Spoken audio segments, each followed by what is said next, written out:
કેમ છો દોસ્તો?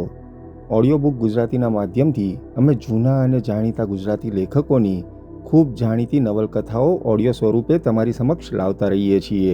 હમણાં જ રજૂ થયેલી શ્રી અશ્વિની ભટ્ટની આશકા માંડલને તમે ખૂબ પ્રેમ આપ્યો અને હવે અમે તેમની એક નવી પુસ્તક ફાંસલોને ઓડિયો સ્વરૂપે લઈને આવી રહ્યા છીએ. આશા છે કે આ પુસ્તકને પણ તમે એટલો જ પ્રેમ આપશો. પુસ્તક વિશે થોડી ઘણી માહિતી આપીએ એ પહેલાં થોડી વાત કરવાની ઈચ્છા છે આજે. ઓડિયો બુક લાઇબ્રેરી શરૂ કરવાનું અમારું એક જ ધ્યેય હતું કે અત્યારની આ ડિજિટલ ક્રાંતિને કારણે હવેની પેઢી પુસ્તકોથી દૂર થતી ગઈ છે. ઘણા એવા બાળકો હશે કે જેમણે ક્યારેય પુસ્તક હાથમાં લીધું પણ નહીં હોય. અમારી જેવા જે 90s અથવા એનાથી પણ જૂની પેઢી હશે એ લોકો માટે મનોરંજનનું એકમાત્ર સાધન કદાચ પુસ્તકો હતા. અમારી કે અમારી પહેલાંની પેઢીના બાળકો લાઇબ્રેરીમાં ઘણો બધો સમય પસાર કરતા હતા અને ત્યારે શાળાઓમાં પણ એવું શીખવાડવામાં આવતું કે પુસ્તક એક સારા મિત્રની ગરજ સારે છે. હાલના યુગમાં હવે આ કહેવત કદાચ મૃતપ્રાય થઈ ગઈ છે. એટલે પુસ્તકના મહત્ત્વને જાળવવા માટેનો અમારો આ એક પ્રયાસ છે. ખાસ કરીને જૂના જે લેખકો છે એમના આ બધા પુસ્તકો એવા છે કે જેમાં મનોરંજન તો છે જ, પણ એની સાથે સાથે અમુક એવા વિચારો પણ છે જે કદાચ તમારી જિંદગી પલટી નાખે. તો અમારું જે ગ્રુપ છે અમે લોકોએ એવું નક્કી કર્યું કે આપણે પુસ્તકોને ઓડિયો સ્વરૂપે એટલીસ્ટ આપણા પોતાના માટે અને આપણા બાળકો માટે સંભાળીને રાખીએ. બસ આ વિચારથી ઓડિયો બુકની શરૂઆત થઈ હતી અને ઓડિયો બુક બનાવી અને પછી અમને એવું લાગ્યું કે ચલો અમે અમારા માટે તો કરી જ છે, પણ આ વસ્તુ લોકો સાથે પણ શેર કરીએ. એટલે અમે આ યુટ્યુબ ચેનલ બનાવી હતી. અમે કોઈ પ્રોફેશનલ વક્તાઓ કે રીડર્સ નથી કે જેના અવાજ આરજે જેવા હોય કે જેની લઢણ સારી હોય. અમે બસ અમને જેવું આવડે છે એવી રીતે અમારી ભાષા, અમારા લહેકામાં આ વસ્તુ રજૂ કરીએ છીએ. ક્યારેક એવી કમેન્ટ આવે છે કે ભાઈ તમને વાંચતા નથી ફાવતું, તમારી લઢણ નથી સારી, પણ ઇટ્સ ઓકે. અમને એ ગમે છે કે ચલો ભાઈ તમે એટલીસ્ટ એટલું સાંભળવાનો પ્રયત્ન તો કર્યો. તમને ન ગમે તો ન સાંભળતા. આ કોઈ જબરજસ્તીનો પ્રયાસ નથી, પણ પુસ્તકને એક આ સ્વરૂપે પણ આપણે જીવંત રાખી શકીએ, બસ એ અમારો પ્રયાસ છે. અને ઘણા એવા મિત્રો પણ છે કે જે અમને ખરેખર ખૂબ ચાહે છે અને અમને ખૂબ પ્રોત્સાહિત કરે છે. ઘણીવાર આ ચેનલના મેમ્બર્સ બનીને કે ઘણીવાર પ્રોત્સાહક થેન્ક્સનું બટન દબાવીને અમને પ્રોત્સાહિત કરતા રહે છે. તો અમને એ પણ ગમે છે. ટૂંકમાં અમે બસ એક જ વસ્તુ ઈચ્છીએ છીએ કે જે આ પુસ્તક છે એ વધારે ને વધારે લોકો સુધી પહોંચવું જોઈએ.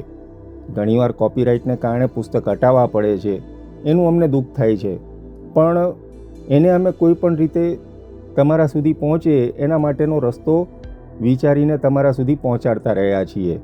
એના માટે આપણે જે ગ્રુપ બનાવેલું છે એમાં તમે બસ જોઈન્ટ થાઓ અને એમાંથી તમે એ સાંભળી શકો. એના માટે એ ગ્રુપ બનાવ્યું છે, નહીં કે એમાં ચેટિંગ કરવા માટે. એ ગ્રુપ પણ આપણે બસ આપણી ઓડિયો બુક લાઇબ્રેરીને લોકો સુધી પહોંચાડવા માટે બનાવેલું છે. તો આ એક નાનકડી વાત પછી હવે ફરી પાછા આપણે પુસ્તક પર આવી જઈએ. પુસ્તકનું નામ છે ફાંસલો અને લેખક છે શ્રી અશ્વિની ભટ્ટ.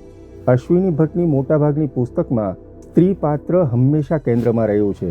અમે અત્યાર સુધી જેટલી પુસ્તક અશ્વિની ભટ્ટની વાંચી છે એમાં કદાચ આ બીજી એવી પુસ્તક છે કે જેમાં સ્ત્રી પાત્ર કેન્દ્રમાં નથી. અને એમાં પણ ફાંસલો તો એવું પુસ્તક છે કે જેમાં સ્ત્રી પાત્રની એન્ટ્રી ખૂબ પછીથી થાય છે. જોકે એ મહત્ત્વનું પાત્ર છે પણ એની એન્ટ્રી ખૂબ પછી થાય છે. એટલે આ પુસ્તક એ રીતે અનેરું છે.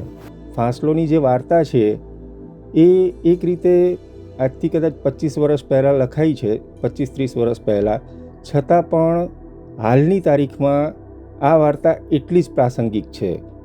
કોલેજમાં ભણતા 5 એવા તેજસ્વી વિદ્યાર્થીઓ કે જે દેશને બદલવા માગે છે, કેમ કે દેશનું રાજકારણ, દેશના નેતાઓ આજે જેવા છે એવા જ ત્યારે હતા.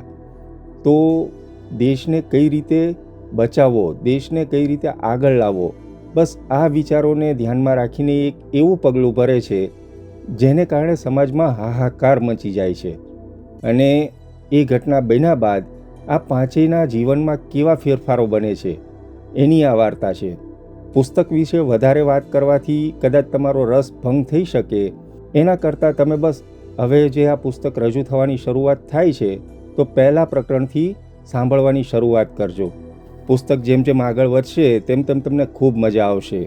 હંમેશાની જેમ અશ્વિની ભટ્ટની વાર્તામાં રહસ્ય હોય છે, રોમાંસ હોય છે અને રહસ્યના થોડા ઘણા તાણાવાળા આ બધી વસ્તુઓ આ પુસ્તકમાં પણ છે, જેને કારણે પુસ્તક તમને અંત સુધી જકડી રાખશે. તો બસ તમને એક જ વિનંતી કે જો તમને આ ઓડિયો બુક પસંદ આવે તો તેના દરેક પ્રકરણને લાઈક કરજો, તેમાં નાની મોટી કમેન્ટ કરતા રહેજો. વધારે પડતું ગમે તો લોકો સાથે શેર કરજો, લોકોને ગ્રુપમાં જોડાવા માટે કહેજો, જેને કારણે તે આપણી ઓડિયો બુક લાઇબ્રેરીનો ઉપયોગ કરી શકે. અને જો તમે અમને પ્રોત્સાહિત કરવા માગતા હો તો ચેનલના મેમ્બર પણ બની શકો છો.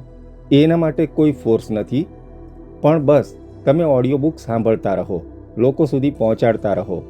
અમારી બસ આ એક જ તમને વિનંતી છે. તો મજા માણો આવતીકાલથી શ્રી અશ્વિની ભટ્ટ લિખિત ફાસલો પુસ્તકની. આપણે મળતા રહીશું ઓડિયો બુક પર હંમેશા. જય શ્રી કૃષ્ણ.